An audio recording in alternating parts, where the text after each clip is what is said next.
DC after dark is a wonderful place. While the city is shaking with nightlife, 14th Street is the absolute epicenter of entertainment. Taking in live comedy at the Source Theater or getting your bro and bratwurst on in Franklin Hall, you could find it right here in one place. Our first stop was this clandestine unmarked door, which after a knock and a pause in a stairwell will gain you entry to the Gibson, where the eclectic mix of people and absolutely masterful bartenders will start your night off on a very high note with a very green drink.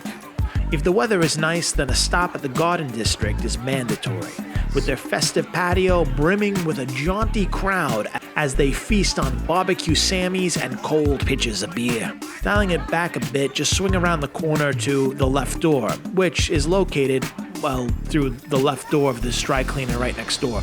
A mellow and friendly speakeasy, it's a perfect place to get to know someone or plan your attack on the night. The next place isn't hard to find and makes no beef with what they're all about. Chicken and whiskey is a rare jewel in the nightlife mine.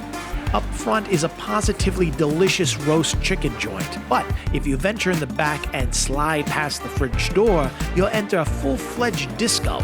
This place was bouncing from wall to wall at 8 p.m., so if you go early. I had to do a double take on the way out because I honestly thought it was a dream. Next, we pit stopped at Jane, which offers not just an amazing craft cocktail scene, but savory snacks to keep you rockin'. Giving our livers just a breath of air, we popped into DC's legendary Miss Pixie, which is open late. It's labeled as a thrift store, but it's really more of an emporium of epic tchotchke. From rare Corningware to radioactive stemware to not so suitable for lunch dinnerware, this place is a palace to quirk, where you can easily spend a moment finding that perfect thing that you did not know you needed. Now, having built up quite an appetite, we slid into Barcelona Wine Bar, which was positively humming with excitement. Here, the line between lounge and restaurant is beautifully blurred in typical Castilian style, where you can either drink and nibble the night away or dive in a bit deeper and rock an authentic paella.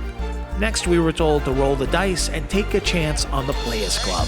Why? Because members built the Players Club.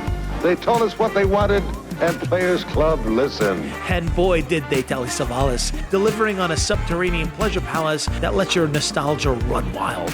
If you can't have a good time here, you might have a problem. Now that Jackie was devoid of inhibition, I told her to go down this dark stairwell in the alley and knock on a door. What would seem like a murder scene turned out to be maybe the best speakeasy yet, simply called The Mirror.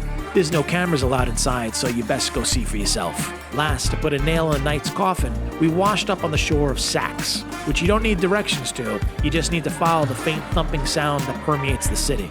Inside Saks, you are transported to a divinely confused mix of St. Petersburg and Cabo San Lucas, where the dance floor is full of convulsing revelers fueled by sparkler-topped drinks. To be honest, I'm not entirely sure I would recall anything past the Gibson, if not from my camera and a few lovely souvenirs. Thanks, DC. You're the best time I don't remember having.